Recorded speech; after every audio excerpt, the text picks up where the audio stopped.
Holistic wellness moves past traditional methods of healing, such as pharmacology or talk-based therapies. It goes beyond just picking one part and instead considers the whole. And I think that might be confusing because, of course, when you go to like the doctor, for example, he doesn't just look at the one part of your body, like he does a head to toe assessment, etc. But or when you go to the psychologist, right, he goes into your background history. They discuss like lots of parts of your life. So you might be wondering, what do I mean by considers all the parts? Well, what I mean is that holistic wellness recognizes that the body speaks to us. And the body speaks to us in a variety of ways. And some of the ways it can do that is by pain or symptoms or physical illness. When something is out of balance in the system, in our body system, your body tries to re-reach that balance, that homeostasis. And in doing so, sometimes it brings about these pains, these symptoms, whether it's depression or chronic pain or fatigue or brain fog, or, and you could keep going on to all the hosts of other mental health struggles or physical struggles that people struggle with.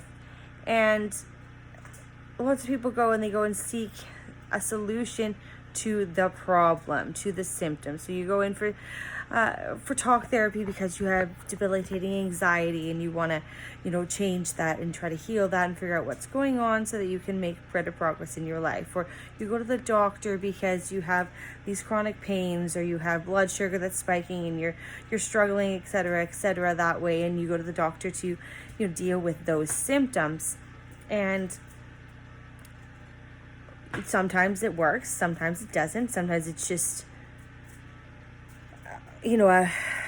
a cascade of one thing that leads to another. You can go to the doctor and then they prescribe a medication, maybe for the blood sugar, which leads to another symptom, which only sort of helps the blood sugar, but at least it's better than it was before. And then you end up now you have a struggle with your liver, so now you need another medication for that. But so overall your liver's not doing that great, your blood sugar's not doing that great, but you're doing better maybe than you were before. And that's the pharmacology method, the medicine method. And in holistic wellness, we, instead of seeing the blood sugar spikes or the liver struggles or the anxiety as being a problem, we see it instead as being a way of the body speaking to you that something is out of balance. And it's speaking in the only way it knows how. And you're not noticing any other way. So it may have given you many other signals. Maybe when you become more aware, you might be able to go back and look at it. Oh yeah, look, there was this symptom here. Or when I started to feel like this at this age, okay, that was a warning sign, etc., But we're trained to be so busy to not notice these things, to get caught up these day to day, and just to seek these quick fixes, or just like a pill to swallow that will fix the problem. When instead, when we think of it, our bodies are comprised of trillions and trillions of cells. And these trillions and trillions of cells are working constantly, communicating constantly. And eventually, because we're human and we store pain and we store experiences, we store toxins, we store a variety of these things, it can make the system out of balance. And with holistic wellness, what we look at is we look at these symptoms as the body talking to us. So the anxiety is not necessarily seen as a mental health problem. It's seen as, okay, so something's not working. Something was out of balance in your life. Maybe you experienced something that you couldn't process, or maybe there's something that you're taking in, like from foods or environmental toxins or whatever, and your body is no longer able to process it anymore without any symptoms. And then your body is expressing it to you, this out of balance state, as anxiety. And holistic wellness aims to, in the short term, we give remedies to help ease the symptoms. So maybe we look at something like St. John's wort or chamomile, or some of the herbs that could work or can be helpful for anxiety. But when we're looking at the bigger picture, we're looking at things in your daily life, in the past, the present, that could be contributing to this anxiety. So we look at what's in your diet. Is it high in what we call anti-anxiety or high in anxiety provoking foods? Like, these are just foods that cause inflammation, that are, harder on the system to process. Is it perhaps something in your outer environment? Maybe it's mold in the home, or you work a 9 to 5 highly stressful job, and then you go home and you sit at home and you're in front of the screen all the time, and you're not really getting any time out in the sun. You're not moving your body. You're not drinking enough water. Life is just, your body is being overloaded with toxins and things that are just not bringing it into well-being. And as a result, maybe this is what this anxiety is speaking from.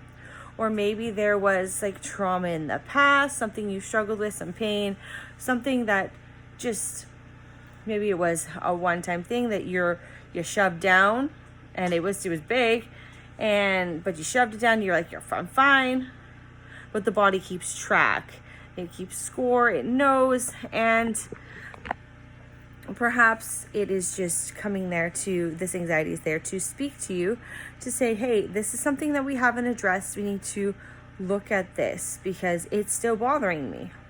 Or perhaps it was something that was chronic, that occurred for many years, and your body maybe you've had this anxiety for a long time, or maybe it's a short-term thing that you've suddenly, now you're just suddenly now your body is out of balance now. So ultimately, we look at all these different aspects from where this anxiety could be stemming from, and it can be a multitude of them. And then with holistic wellness, we address those issues and we with those areas, and we work at finding that balance again. So maybe we adjust your diet. We look at, okay, well, these are some key trigger foods that, if we try decreasing these, and we increase vegetables that are high in the B12 and calming, vitamins and minerals, potassium or magnesium shortages and other vitamin and mineral deficiencies can contribute to anxiety. So we work on just naturally eliminating foods that aren't that great, that could be, increasing the symptoms, and we work on bringing in foods that could help decrease the anxiety. We look at movement, we look at grounding techniques, we look at meditation and yoga, we look at we also covering some of the physical aspects. We look at mental things. Hey, how's your stress level? Where is your mental state at? Are you overloaded? Is your life suited suited for health and well-being for you, or are you just continually running on empty, and now your body's trying to talk to you about this and tell you that, well, this is too much? Maybe we look into talk therapy, and we maybe look at emotional pains or struggles of things that just could be contributing to anxiety here in these ways. And we use different modalities from CBT, DBT, IFS, somatic processing. There's a variety of different talk therapy methodologies that just kind of incorporate them in and just begin to look at that aspect as well, because without that, we miss out on that whole aspect. And then we look at the spiritual part, is there something missing here? Are you feeling disconnected? Is there a way that we can work on bringing you back to connectedness? And working with these 4 aspects, we reach this ability to find this homeostasis again for you.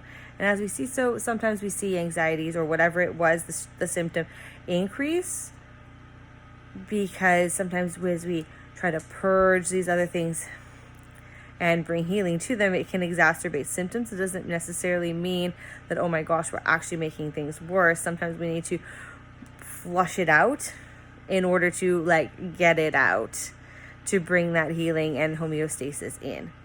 And then eventually, and it just doesn't necessarily take very long. If you're committed to the process, this can be like something that can easily be achieved within a couple sessions, because the tools are so practical. I aim to make them practical, they're just based in age-old wisdom. It's about connecting you to your inner healer. It's about you regaining that empowerment and like beginning to become reconnected again from that, like, the disconnection that's going on inside. And these, like I said, these things don't have to take a long period of time. If you're committed, if you really want to make these changes in your life, holistic wellness becomes a joy. It's not an extra thing to put into your to-do list, because you feel so much better as you implement these practices, and they become just a part of your life, and then you just naturally continue to do them. Anyhow, I hope that gives you a little bit more of an insight of what the holistic wellness coaching is about, and I'd love to chat with you further. I'll offer a free 15-minute consultation to see if this is something that would fit with you and your lifestyle. Feel free to send me a PM or an email, and I'd be happy to chat with you further. Love and light.